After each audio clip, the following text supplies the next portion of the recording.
John! What? Red 7! I don't know what Red 7 means. Hot route! I don't. What is hot route? Will you just go stand on the other side, please? Down! Come on. Ready! Down! Set! Hut! Hut! Hut! Hut! Hit me! Booyah! That's what we call a sack lunch. Nom nom nom nom nom nom. It's time for the Soonerscoop.com postgame show presented by Eskridge Lexus in Oklahoma City. Eskridge Lexus is the official travel partner of Soonerscoop.com podcasts. Now, here's your road crew, Carrie, Eddie, and Bob, wrapping up all the action and reaction from this week's game. Welcome back. It is the unofficial. It's the Eskridge Lexus post-game podcast. I'll only do one of these a week. We can just do this on Wednesday if you want. No, it's okay. We are here about a little after 1:30 in the morning on Campus Corner. The motorcycle show is going on outside, but Sooners polish off SMU, not in style, but they win it today, 28-11. It was a little nail biting at times. Especially early in the fourth quarter when SMU pulled a touchdown and then got the 2-point conversion. It was an uneven performance offensively. Defensively, it was the exact opposite. It was a fantastic performance, and Danny Stutzman led the way with 17 overall tackles. At least that was the last official. I'm looking at the book right now. 17 official tackles, 2.5 tackles for loss, and one fumble recovery, which he did a great job on that play. We hadn't even talked about that, just keeping his body in bounds and jumping on the ball. So I know we'll get to it, but it's almost like the better part of that play was Woody Washington realizing that if he jumps onto the ball, he's going to be out of bounds. Yeah. So shades we'll of that get into all Kansas that play kind of along the sideline a couple of years ago. Oh, when they when the guy came from out of bounds and stripped it, how was that not out of bounds? I still have a question about that to this day. I still remember looking through the NCAA rule book, sitting in this seat, I think. Well, first off, let's start with a fight. George, I'm sure, wants to pick a fight with me about Tawi Walker. I have a bone to pick with both of you as well. Oh, this would be good. So, look, Tawi Walker was the offense tonight. There's no doubt about it. He was the reason that they ended up winning this game. He was the best running back out there. A lot better than Marcus Major. I apologize for getting after you for writing the article. How about that? I'll take that. Because that was what the argument was. Everybody's like, you owe Tawi Walker. No, I owe George an apology because I went after him for what I called taking the bait and running with the heartwarming walk-on story. And look at him now. He's really good. And I'm not here to shit on Tawi Walker. That's not what I'm here to do. Not like you guys have done to Jalil Farouk, who had the most athletic play of the day.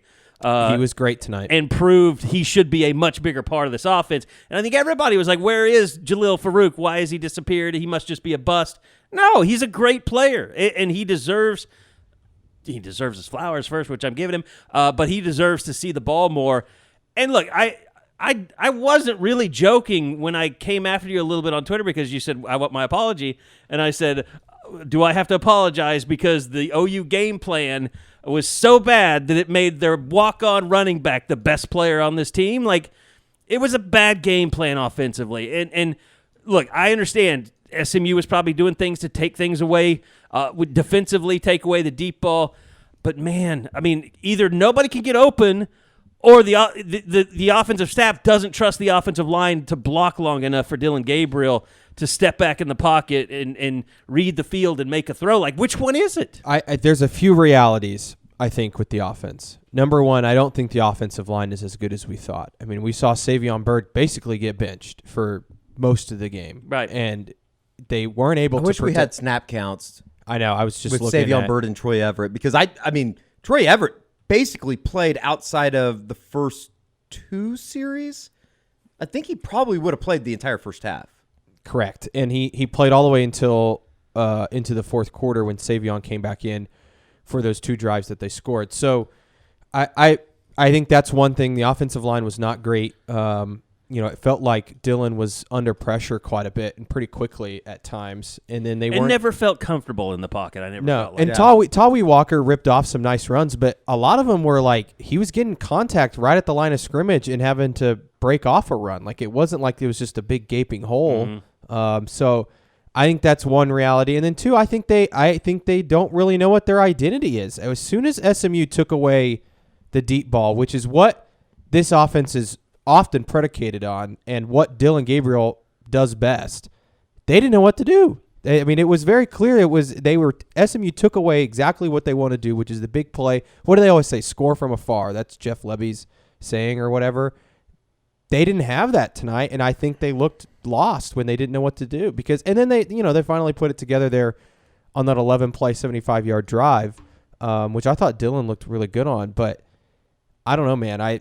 The reality with the offense is it's inconsistent, just as it was last year. At times it looks phenomenal, and then at times it just totally disappears. I mean, they went 4 straight possessions there, at the end of the second quarter, and then the entire third quarter without scoring a point. And that just can't happen. They had a chance to put them away in the second quarter. A lot of drop balls tonight. Yeah. And I think that hurt the rhythm of the offense. If you just catch a couple of those balls, the one that Gavin Freeman had over in the south end zone, that was something that you just got to make those plays. I mean, it was just a weird night overall. And it's you hate to say it, but a few plays here, a few plays there. I said to somebody, if Jackson Arnold picks up the 4th and 1 on that one drive, they go up 21-3, and it's a different game. Sure. And it's just, and we can get into the Jackson Arnold package. Everybody's excited about it. It didn't really work, other than like the one play that he broke off for about. I don't get 6 it. yards. I don't get the Jackson Arnold package. I thought that was going to be like something that they throw out like as a surprise. Like that was. Yeah. I don't know. Now teams can game plan for it and all that kind of stuff. But I mean, they were worried about SMU though. They were playing. They were doing things they were trying to do things that they might need in order to win this football game. So we talked about it during the week on the unofficial 40 and all that kind of stuff. By the way, are we recording? Yes, we are recording. Just making sure. That's what the computer screen tells me.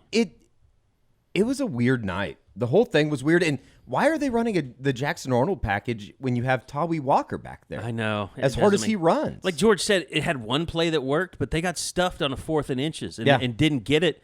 When they got stuffed on the 3rd and 1 that they ended up having to hand the ball off to Tawi Walker, Jackson did. And it doesn't make any sense when you leave him in the game and put him at wide receiver, and then Dylan Gabriel comes in and he's the quarterback. Like, it makes you question how imaginative the staff is. And look, I'm going to tell you, we've seen some great offensive coordinators around here. I mean, Lincoln Riley had his issues with the umbrella defense in Iowa State. He just never could run the ball enough to open up the passing game. And Spencer Rattler, I think a big part of Spencer Rattler's failure at Oklahoma was Lincoln Riley never was able to solve that umbrella defense, and people just kept running it and trotting it out there because it worked. I felt like we saw some of the same things with Jeff Levy today. Like you said, they took away the deep pass game. I don't know if they were bracketing. I can't see the all-22, but like if they were bracketing. They had a safety over the top on a lot of it. So, and Dylan Gabriel didn't feel like he was going to take any chances doing that, and they called a lot of plays out in the flat. They tried to get the ball to the running backs and let them make plays with their legs, but it was maddeningly anyway. It was maddeningly frustrating. It was awful at times. Jackson Arnold ran the ball 4 times for 11 yards. He had 1 for 8 yards. So the other 3 rushes were for 1 yard. Yeah, and he's not Blake Bell. I mean, he's not Blake Bell. He's not Blake Bell. It wasn't there, and I think some of it was I don't blame it all on Jackson because I don't think the offensive line particularly played great. No, they were getting it was getting mucked up in the middle. Yeah, and there was just nothing to run to. Like it was hard to shoot video because you couldn't see like where the guys were. I was on board chat for a good part of the night. My God, Marcus Major. If you're related to Marcus Major, do not go read board chat. I'd go through that. I told somebody at halftime, I think I'm probably done with that experience. But where was Gavin Sawchuk? With the Marcus Major experience? But then he had Where was Javonte Barnes? Yeah. I don't understand no why neither of those two guys were playing. Yeah. But then Major has like the swing pass there in the fourth quarter, makes a move on a guy, and it looks great. Maybe he's just a closer. Maybe Tawi, if you're going to go down this road, maybe Tawi and Javonte are your guys that soften up the defense, and Major comes in later. Here's the thing they don't have. I think Tawi Walker's a good running back, and Yeah. I think he can be a guy that can help them. He's not breaking off for a 67 he's yard. not out. No, he's not. That's why I'm like, where's Gavin Sawchuk? Because if he hits some of those holes tonight, he's gone. Yeah. Well, Brent was asked about it after the game. I still don't think he's 100%. I don't think so. I mean, he was in there for a couple snaps, but he never touched the ball. Are we like? It's just funny to me too because everybody's so down on the offense, and rightfully so. It wasn't very good, but like the defense that you saw tonight, is that not what everybody's been hoping for? Yes. They Yeah. played against a pretty damn good offense. I was pretty impressed with SMU offensively, and they held them to 11 points. They held them to without scoring a touchdown in the first 2 quarters of the game. It's like that's what everybody has been bitching and complaining about for the last 7 years. The two guys, Danny Stutzman and Peyton Bowen. Yeah. Danny Stutzman sniffed out every single trick play that SMU ran. Yeah. I mean, he was That there. reverse was beautiful. And they didn't bite on the flea flicker. The reverse he was just right there, and Trace Ford was right there with him. I thought the pass rush was better tonight. I mean, the pressure was better tonight. It didn't show on the stat sheet, but there were a lot of plays where Preston Stone, like I was pretty impressed with his poise. Like he will get rid of the football if he knows he's in a no-win situation. He's not trying to force things. And there were plenty of times where he knew that OU was getting ready to track him down, couldn't find an open receiver, just threw it out of bounds. So that tonight resulted in a lot of those throwaways that don't really show on the stat sheet. So I was encouraged by what I saw. And you saw a lot more PJ Adebore tonight. R. Mason Thomas did some good things. He kind of got banged up, I think, a little bit at some point. Did he? I missed that. Early, yeah. I think he walked off under his own power. And then, of course, Justin Harrington gets hurt, but then he comes back, and he seems to be fine.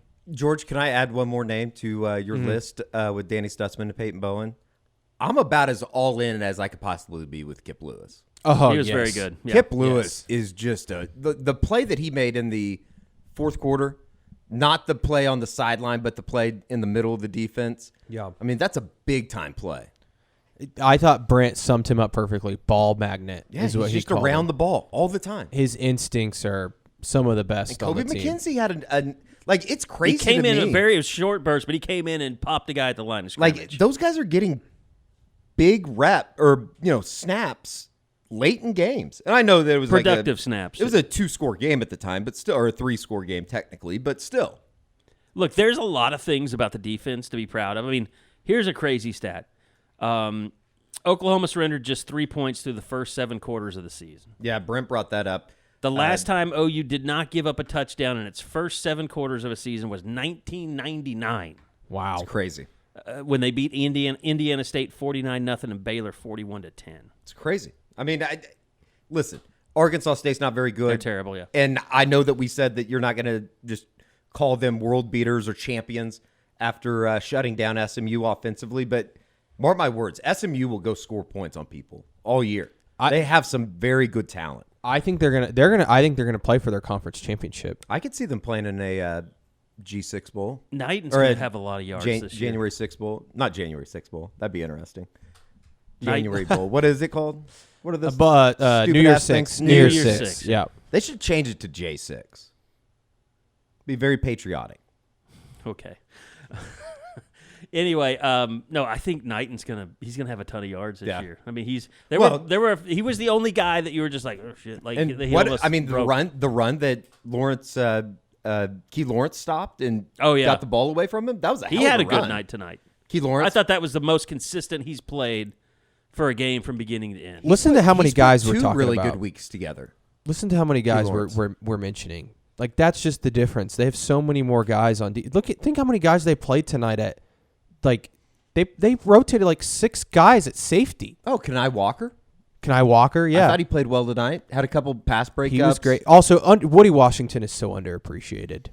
It's because you don't talk about him. I think he's a cornerback. Yes, he is just so consistent. Has he allowed a I think he had. There was reception probably a yet this couple year? tonight.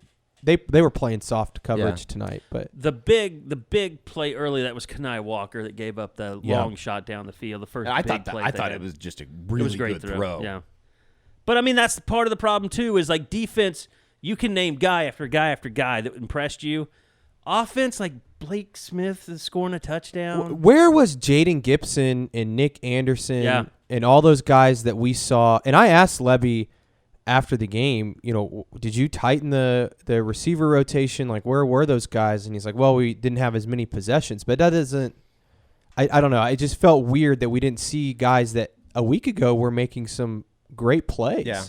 Well, I mean, you're tailoring your offense. You're not tailoring it to your best players. I mean, that's the problem I have. Now, I think they're trying to use Andrell Anthony as well as you could, but Jalil Farouk, isn't getting the ball.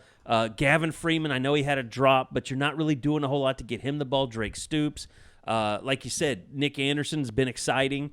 And Jaden Gibson's, I think you're still wanting to know, is he legit even after, 2 catches against – one was very good. But at the same time, it's like, why is it that Tawi Walker and Blake Smith are and even Austin Stogner? By the way, Austin Stogner caught a pass tonight. He's done. I like Austin, but he is just a zero factor in the game. I mean, it was shocking how unathletic he looked. Yeah, running, just trying to run down the field. They also ran a lot of 2 tight sets. They were in 22 personnel a lot, which just is kind of head scratching to me because they just don't have playmakers that tight. And why not go 4 or 5 wide rather than having 2 tight ends again? It just doesn't. Like, I'd rather have a Jaden Gibson out there than an Austin Stogner on the field. And I know it's not that simple in terms of what you're trying to do, but I just can't imagine defenses are going out there and go, oh, no, they got Blake Smith and Austin Stogner out there. Like, what are we going to do? Well, the bad thing about it is it wasn't a great game plan, and it puts more pressure on Dylan Gabriel because, I mean, he didn't throw the ball very much tonight. I mean, there was a point where they had 39 rushes and 19 passes in the game. I remember tweeting that out on the Scoop account.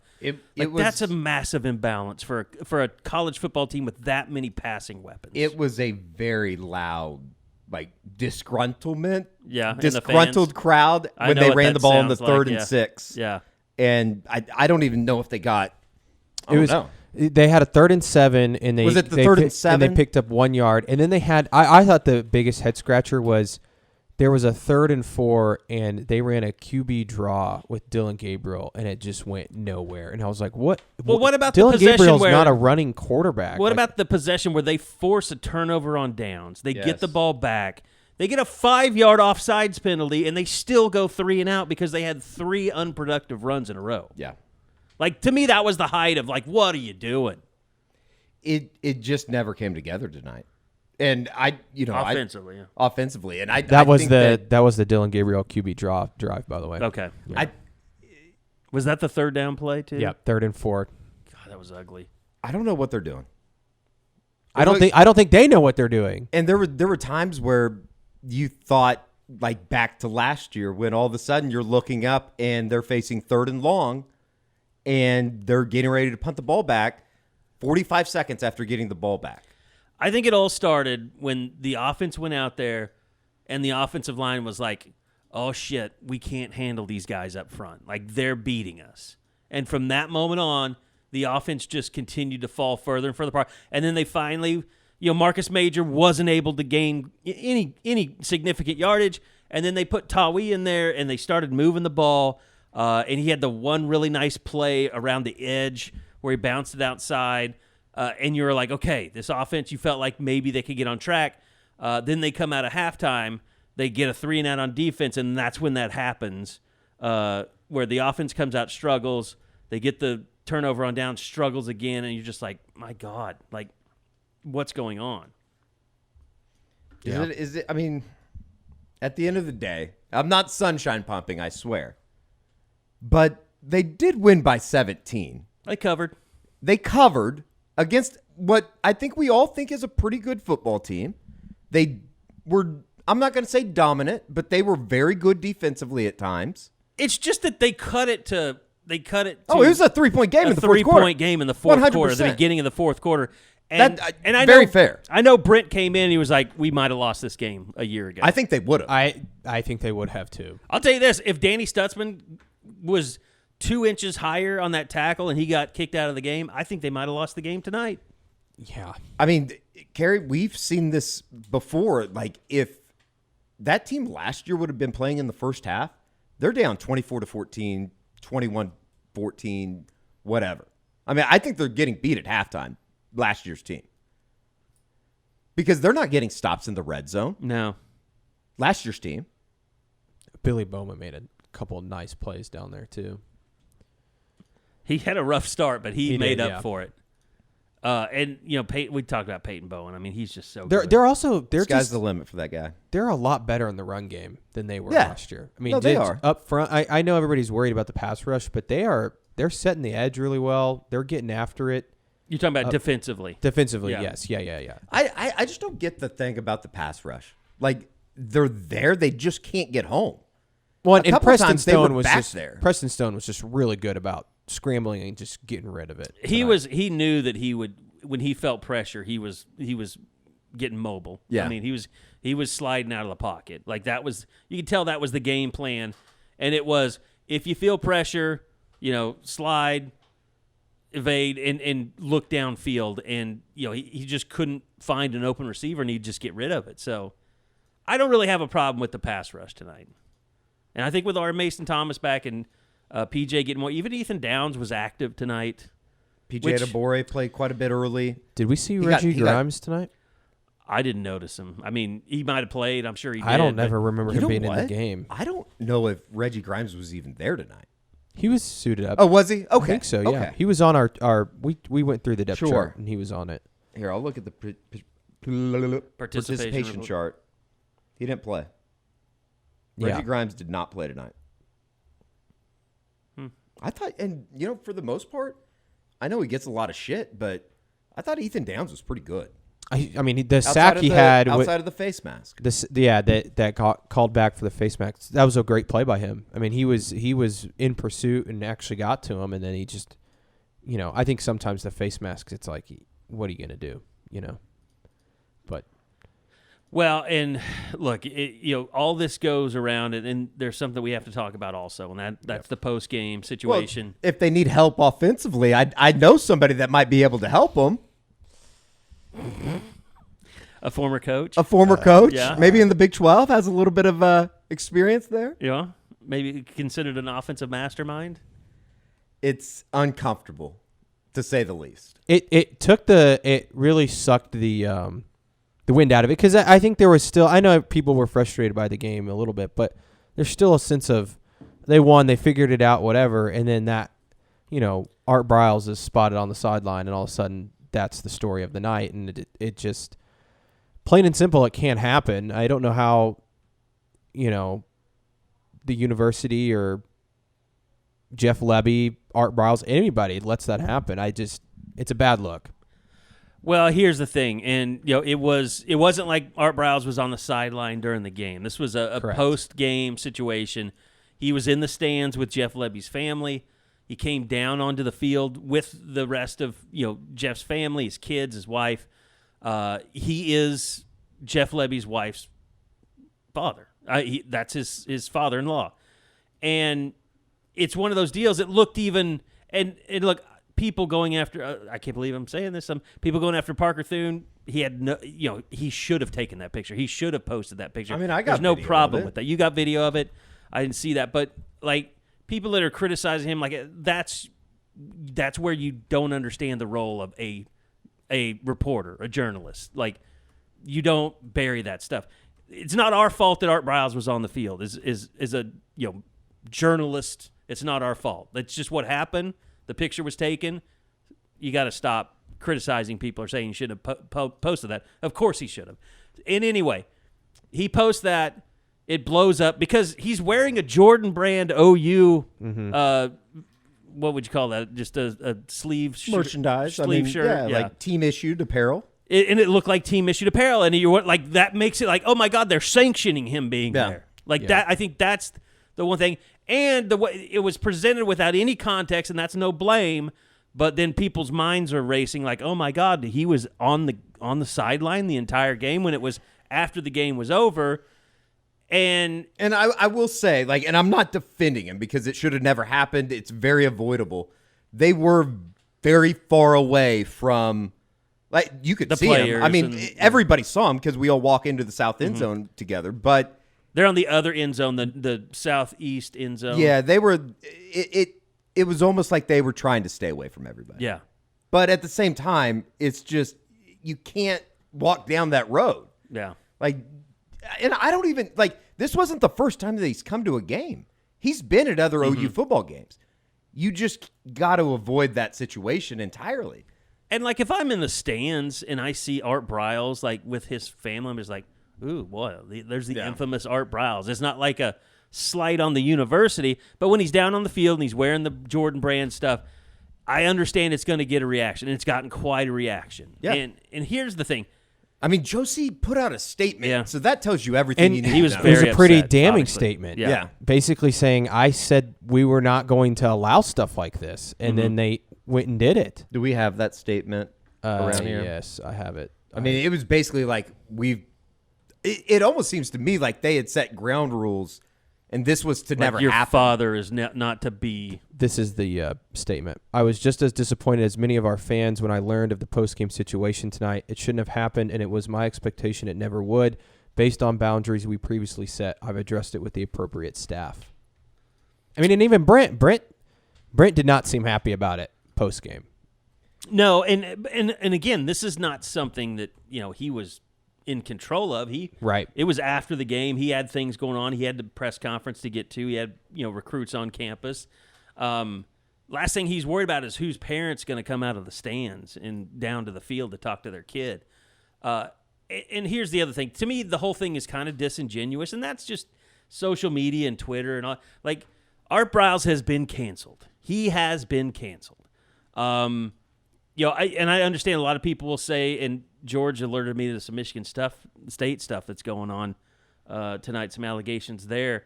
But it's like, how many times can you cancel someone? And I'm sure, to Jeff Lebby, that, that's his wife's father. Like, how many times are you supposed to tell your wife whose father has been through, and he's put himself through it, but he's been through the ringer. He's been, he's been demonized as much as someone can be. He's basically a pariah. I mean, there's some international football league he's going to be the coach of. I know you wrote about it in your story, George. But it's like, at what point do you stop beating the dead horse and telling your wife, no, your father's not welcome here? Like, look at it kind of from his perspective. I don't know that this is the way it's going, but I also probably think that in that family, when you've gone through that much kind of trauma, you have probably convinced yourself, like, and I'm sure, I don't know what Art Briles, like, is Art Briles like, is he like, they made too much out of that? And none of that really happened. Like, has he kind of tried to wipe it under the rug a little bit as his family, like, just to move on? And now this happens. And, like, if you're Jeff Lebby, you don't want to keep beating that dead horse, like I said.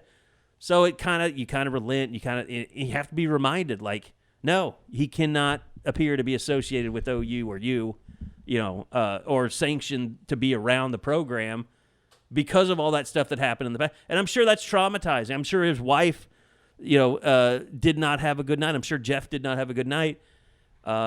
It's just one of those things, like, Art Briles has to be the one to realize, like, I can't do that stuff. Like, I think there is something there with that. yeah. Like, don't even put yourself in that spot. Right. Well, I know especially- you want to have a normal life again. Yeah. Maybe you can't. Well, Yeah. and I mean, And when it comes to being around your son in football in any kind of a capacity in the public. And clearly, I mean, Art's not the smartest out there, but, like, he's got to know that what position he's putting Jeff in by going Right, in there. yeah. And You want to get your son blackballed from college football too, and, Yeah. and your wife not being able to live the lifestyle that they're accustomed to living. Because, I mean, that's a possibility. Yeah. I mean, there are people out there right now actively calling for Jeff Lebby to be fired. I mean, those people are. But it's not, like I said, it's disingenuous because those are people that want him fired for football reasons because they don't they're- think he's a they're very mad- good offensive They're mad because coordinator. OU only scored 28 points tonight. Right.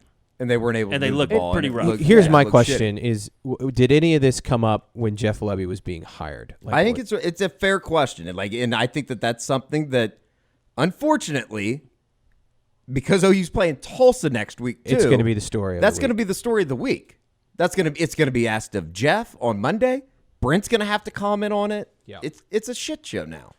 Not to mention, it was the Tulsa game when Jeff showed up on the sidelines. Yeah, it was, wasn't it? Yeah. Jesus It's a Christ. shit show that was so easily avoidable. Yeah. so easily avoidable. Stay in the tunnel.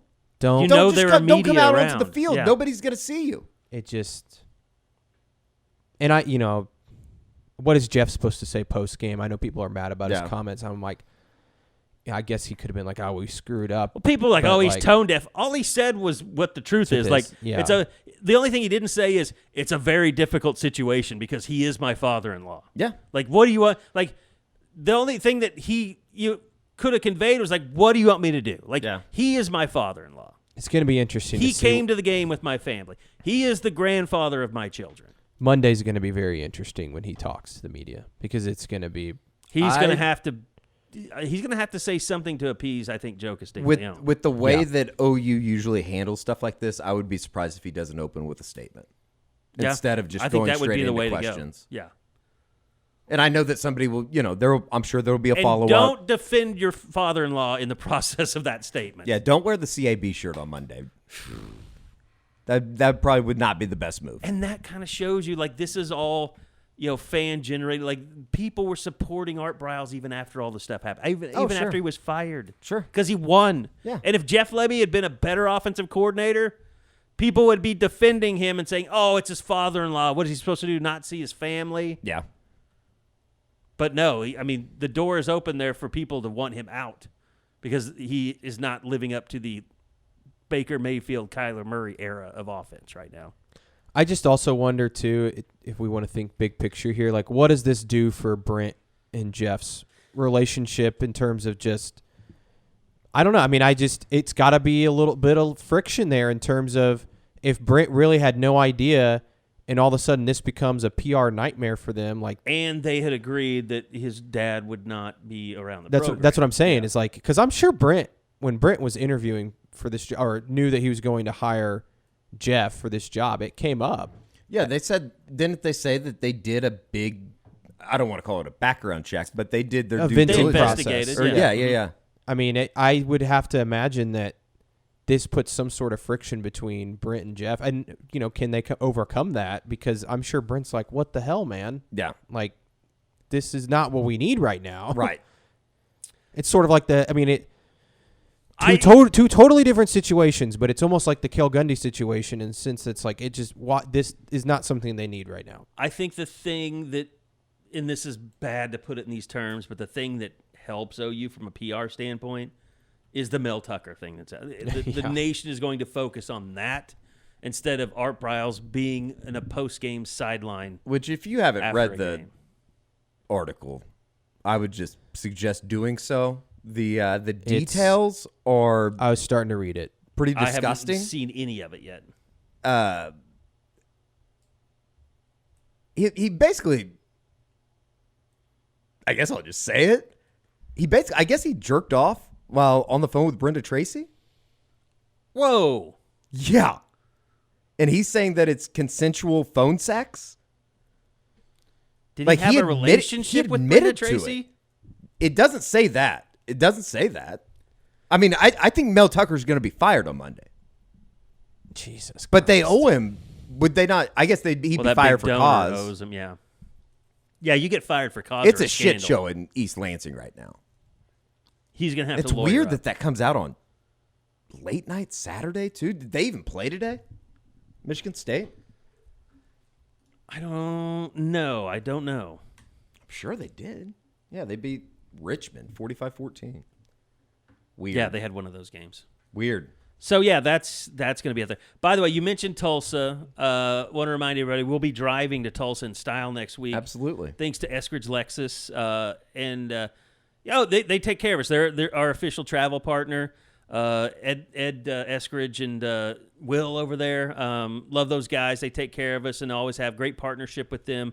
Appreciate everything they do. And just great cars. Eddie's got the NX. I've got the IS. UX, not the NX. But yeah, I mean, when you were looking for a new car after what was that? The gasket blew or something on the car. Engine basically blew up. Wasn't worth fixing. I'm sure it was probably kind of a scary process, a little bit, like going to buy a new car. And no, it was thinking a luxury it car. Was, and they took care of me. But it was wasn't the that big of a easiest deal. It was the easiest process ever. It's the same. Like when I went to get my IS, like my car had just been totaled from a hailstorm, and I was like, oh shit! Like the luxury car, you got to have a big deposit and all this stuff, and like it was easy. I mean, they took care of me. They set up my financing. Getting ready to pay that baby off here pretty soon. But no, I mean, it's just an incredible driving experience. Eddie, you can talk about this going from like a Hyundai to a Lexus. I mean, there's just no comparison. It really is no comparison. It's because you get like all these people are always out there like Hyundai just as good as Lexus. No, it's not. Like no. You have not driven them both for months at a time. Smooth ride, never had any problems with it. And you love the headlights. Oh, the headlight difference is you don't know about headlight difference between the Hyundai and then the Lexus. Yeah. It's drastic. It's something to aspire to. So when I'm driving back on Saturday night from Tulsa, I'll be able to see everything on the Turner Turnpike. Yeah. And especially with the Enjoy as well.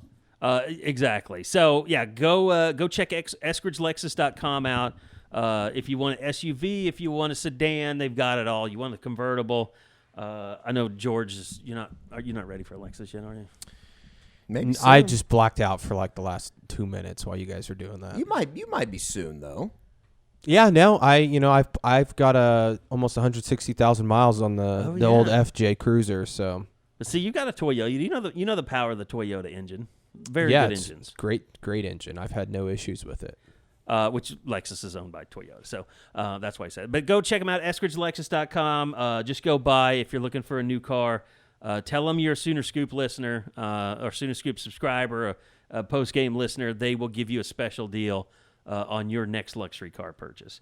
Okay, so I think we come out of this when there's going to be like the mentions on Sooner Scoop are just a dumpster fire right now, and it's all the Jeff Levy stuff, and that's going to take us into and I think that's why it's important that he has a good press conference on Monday. I mean, get it behind you as much as you can. Can I say something really insensitive? Okay. I don't really, at the end of the day, I don't know if I really care what he has to say about Art Briles. I'm more interested in how he's going to fix this offense. Yeah, I think that's the way to go about it. I mean, at the end of the day, it's his father-in-law. I know that it's a terrible look for OU, and it should have never happened. But what else is he supposed to say? He needs to just come out and say, I screwed up. Yeah. It shouldn't have happened. It won't happen again. I don't think he'll say that, though, because I don't know if he necessarily feels that way. Well, I don't think... Sometimes you just say something... Tough shit. Yeah. Like, if I'm Joe C., I'm probably like, tough shit, dude. Yeah. You're falling on the sword on this one. Yeah, and that's fair. It's very fair. Especially if they really did have this conversation about it not happening. Right. Then I think he has to be like, you have to own this. Right. And then, I think he needs to get up there and just be honest about it and just say, I screwed up, won't happen again. And, he is my father-in-law, but there are certain things that cannot happen, and that's one of them. I don't know how I'd phrase it. I mean, it's going to be It's tough. about as good as you could phrase it. I mean, you're basically just going to have to tell Art, like, you're not going to come out, I'm not going to support you here. I'm praying for Mike Houck these next couple days. Well, will we get the murder reporters there? That's my question. Oh, God. I'm not going to take a shot at Stormy Jones or anything, but, is it Storm Jones? Storm. I had class with Storm. Storm might come through. I like Storm. I can maybe talk Storm into coming down on Monday. He's my guy. I use he's that part of the phrase. morning. He's part of the morning gang. I use that phrase endearingly, the murder reporters, because they've seen so much shit. Like going to a football press conference and asking a tough question.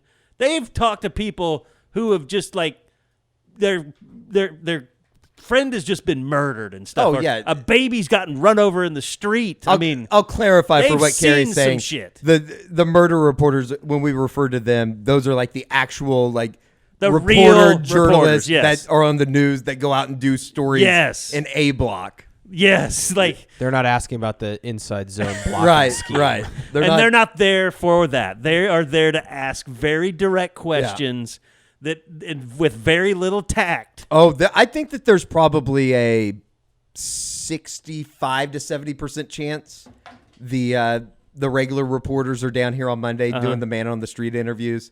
Do you feel safe on this campus now, knowing that Art Briles was around here on Saturday? Jesus. I'm serious. That's like that's a news wet dream. Are any of like here's like the murder reporter like type questions like with your now that it's okay for you to have your father on the sideline, do you think that other former players of yours at Baylor like Sean Oakman will be welcome here? Right. I don't know though, man.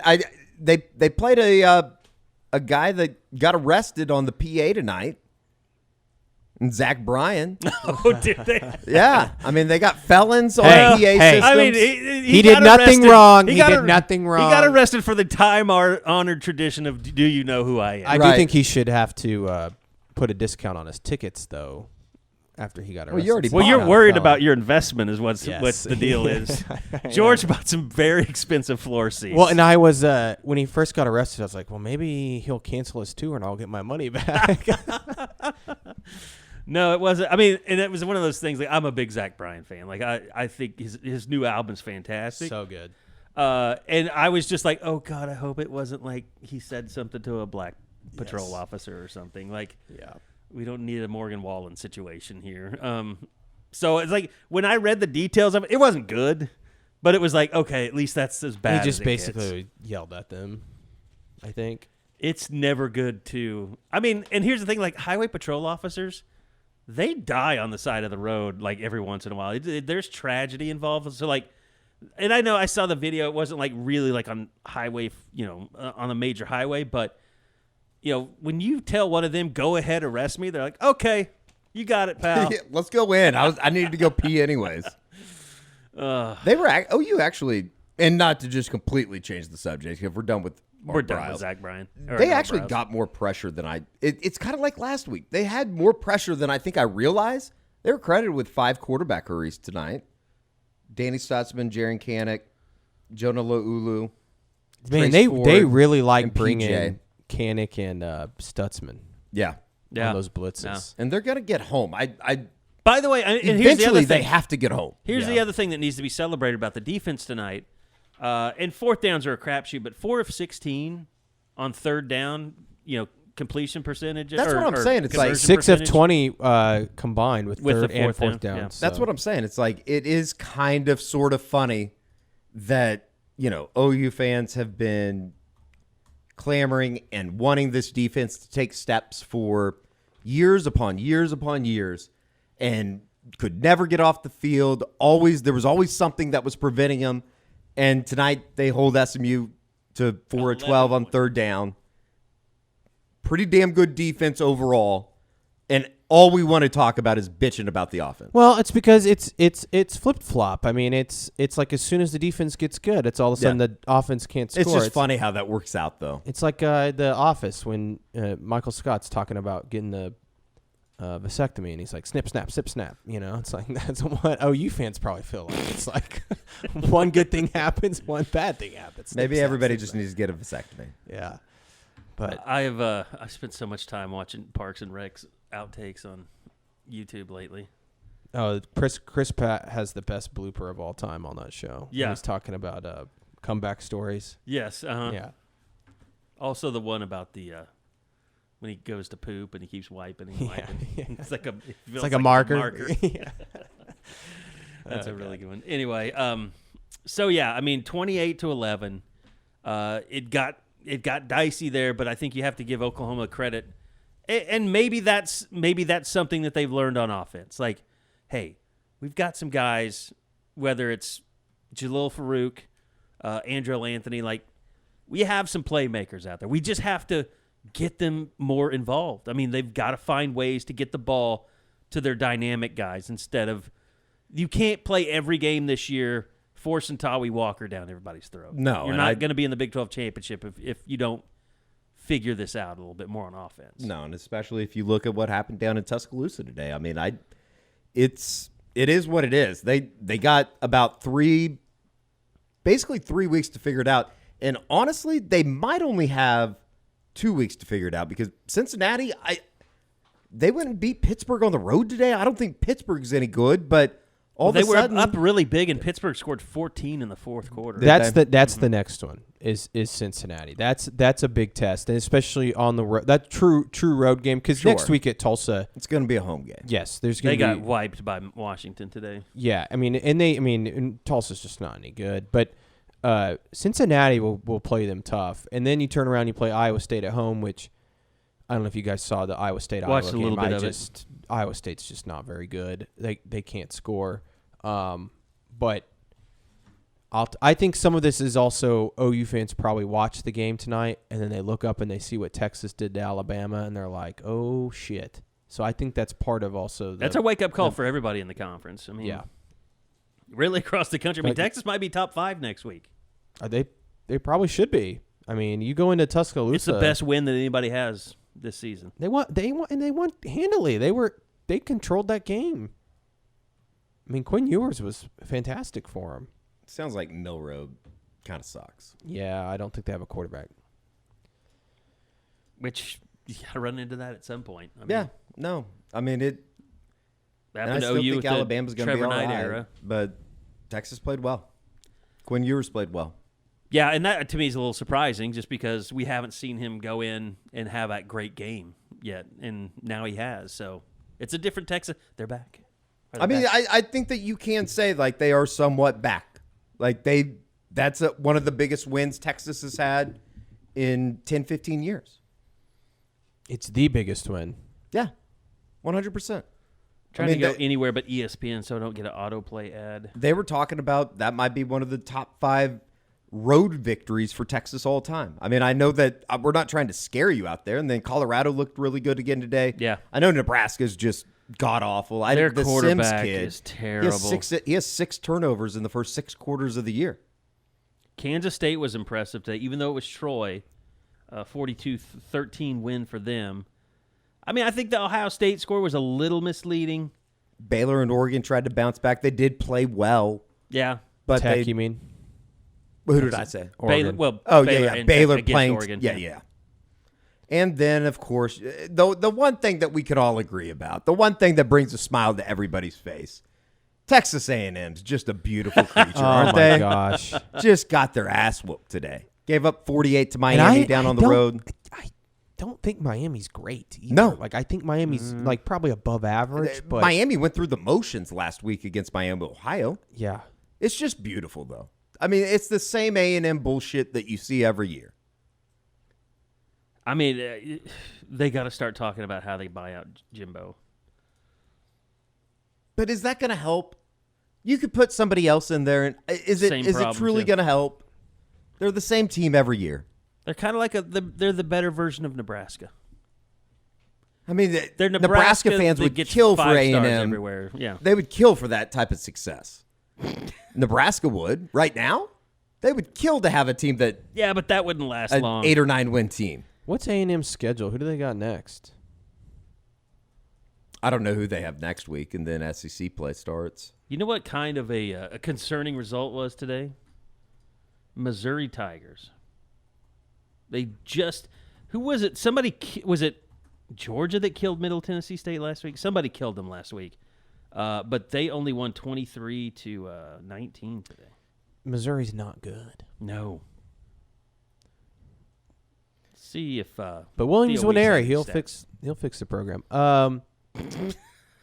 A&M has Louisiana Monroe next week, and then Auburn. Did Auburn end up beating Cal? Yeah, they won. Okay. They got a pick in the end zone to win the game.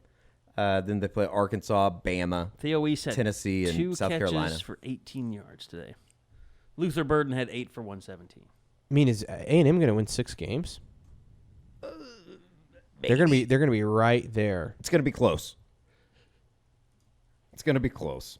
Jeez. So, I don't know. I mean, again, at the end of the day, OU wins by 17. If you would have said at 4:30, if you would have said, Eddie, OU's going to win by 17, I think anybody would have taken it. But it was just the way that thing went down. And I think there was everybody that was in the stadium when SMU takes advantage of some penalties there in the fourth quarter.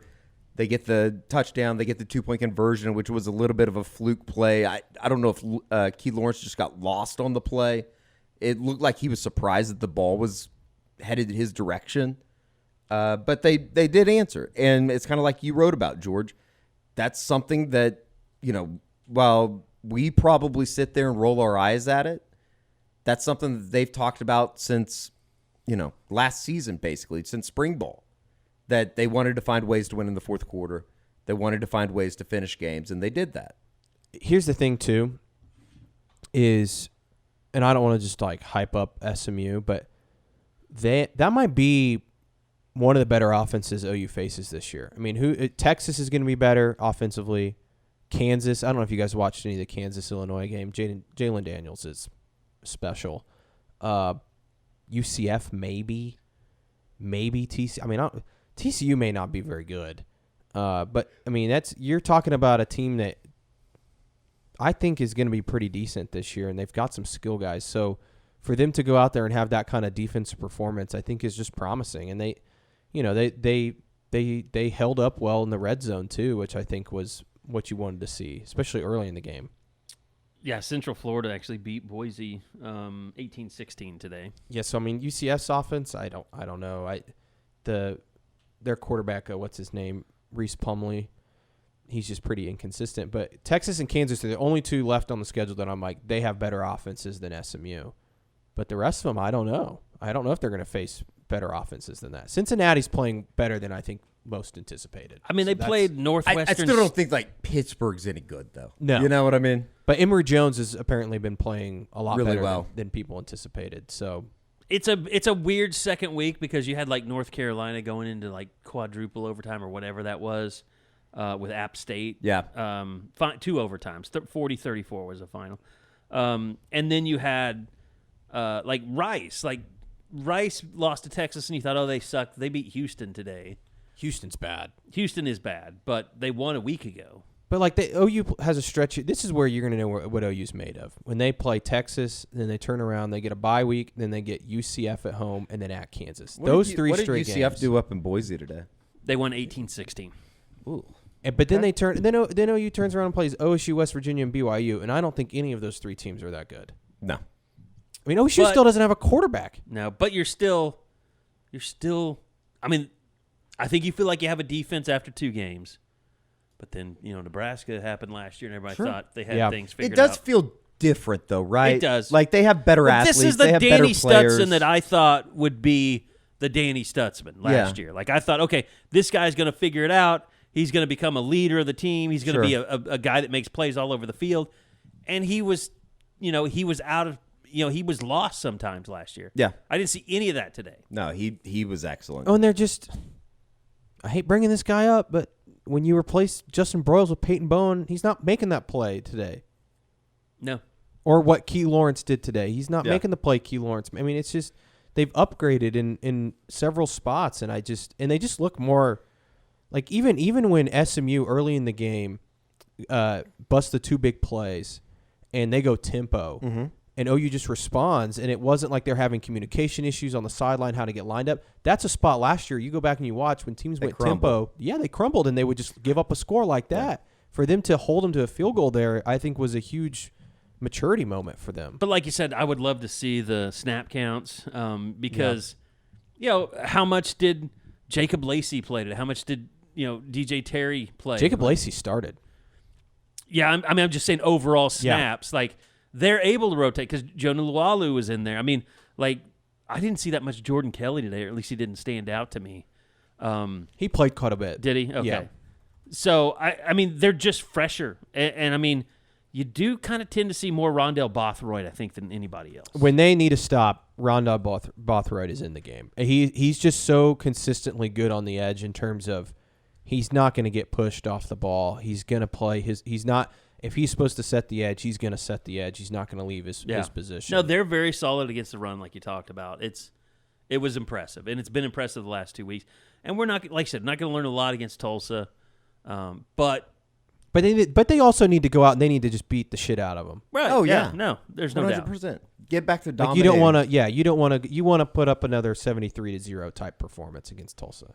Well, I'm hoping that we can kind of get past all the Levy stuff early on in this week and get back to football. I mean, that's the unfortunate thing. You're playing Tulsa in a week of controversy, so that's going to kind of take center stage a little bit. And it kind of sucks because it sucks because you just. I mean, this is the least favorite part of our jobs is when we have to cover stuff like this. But also, like, all the Kevin Wilson storylines this week would have been fun to dive go into. Yeah, and it's just like we don't really. I mean, we will, but it won't be. People won't care as much, I would guess, to say. I think people are going to get over this fast. I mean, game day, the emotions of it, not playing that well. I think people will get over it pretty fast. So, anyway, next week, Tulsa. Lots of coverage from tonight. Go check it out throughout the day on Soonerscoop.com. Remember, we have 2 different podcasts. Whatever podcast platform you're on, there's the unofficial 40 that's separate from this one, and this is just titled Oklahoma Sooners Post Game. And go search that one out. It'll say Soonerscoop.com on it. Well, if you're listening to this, you've searched it out. But just as a reminder, subscribe to both those podcasts so you know when they drop. This one will be, early morning because it's about 2:30 now. We started just after 1:30. So we appreciate everybody listening. Thanks to the guys at Eskridge Lexus. We'll be seeing you guys soon this week to pick up some wheels to head over to Tulsa. So we're looking forward to it. I know it's going to be a little bit of a smaller crew this week. I think just George and Eddie because of the space limitations of the stadium there. But it's going to be fun getting through going on to week 3. I'm doing the fight on for my Trojans today. Did you see some of the throws he made today? Yeah, he's amazing. Yeah, he's good. amazing. 2 things real quick before we get out of here. 1, Danny Stutzman got his car towed. I saw the player parking, Uh-huh. or not player parking, but it looked like he was parked over by the Ever Center. Yeah, look That over can't by happen. the dining hall. That's or whatever, unacceptable. That the cop should be fired. The tow truck should be fired. And he probably parked in the wrong spot. Whatever. I don't care. Danny Stutzman. You he had can 17 identify. tackles. You've been towed before. He had 17 tackles. 2, Lindsay Street. Nicely done. Yes. Very well. Very nice Very nice today. job. It was packed over there. Met a ton of scoopers were over there. Awesome. So shout out to everybody. Scott See some Seaton. Flags? Yeah, I did see a couple flags. Scott Seaton, met him. He's a scooper from San Diego. He kind of helped Daniel set everything up over there. So it was awesome. Very and nice. Props to the Jones brothers for kind of setting up everything over where I was. That's awesome. Great job, guys. Love to see it. I know it's only going to get bigger and better. And I'm sure the walk was even better, so the players probably really enjoyed that today. I heard a lot of music was over there. I guess they're providing the music a little bit. They do have some music over there, but my boys brought a DJ, so they had their own speaker systems. I thought that sounded like DJ-driven music. Yeah, they had their own guy come up with them. Wow, that's awesome. All right, well, thanks everybody for listening. Sooners win it 28-11. Moving on to Tulsa next week. A lot of great stuff. A lot of stuff probably for us to rewatch tomorrow. So we're looking forward to catching up on all the things we missed out on as well. And we'll see you guys back here after the Tulsa game next week on the Eskridge Lexus post-game podcast.